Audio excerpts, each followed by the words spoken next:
tennis ball, you can predict where it's going to land, right on the other side of the slit.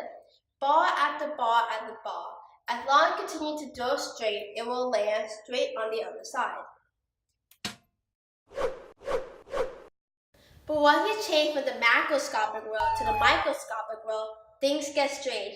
Now, let's do the same experiment, but with an electron and a slit the size of an atom. What happens now?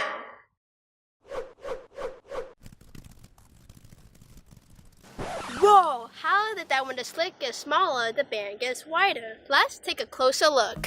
Based off of our observation, the more accurately we try to pinpoint the location of the electron, in this case the x direction, the velocity, which previously only had a vertical component, somehow gave a horizontal component as it passed through the slit, making the velocity less accurate.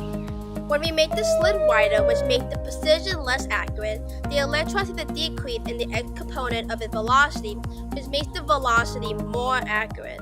Yeah, Mr. White. Yes, science! All objects have a wave-particle duality, meaning that it acts both as a particle and a wave, which is why it's impossible to pinpoint the exact location of a moving electron. We can sum up our findings into a nice equation known as the Heisenberg uncertainty principle. Heisenberg? No, not Walter White from Breaking Bad, the real Heisenberg, Werner Heisenberg. In mathematical terms, the uncertainty of the precision times the uncertainty of the momentum, and momentum is just mass times velocity, is always larger or equal to h, which is Planck's constant, over 4 pi. We can rearrange this equation to fit our findings.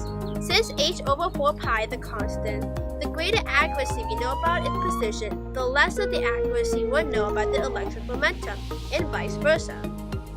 Want to find the range of the electron's velocity? If the electron is confined to a space the size of an atom, that means that the uncertainty in the velocity is 2 times 10 to the 5th meter per second, or between negative 1 times 10 to the 5th meter per second to 1 times 10 to the 5th meter per second, either going to the left or right side. That is a big difference. But wait a sec, why don't we see the Heisenberg uncertainty principle happen in our daily life, like this tennis ball? Let's put it in the equation. If the tennis ball weighs 60 grams and is confined to a space of 7 centimeters, that means that the uncertainty of the ball's velocity is 1.25 times 10 to the negative 32nd meters per second. That number is so small it's essentially zero, which is why we don't see the uncertainty principle happen in our daily lives. I wonder how it looked like if it did.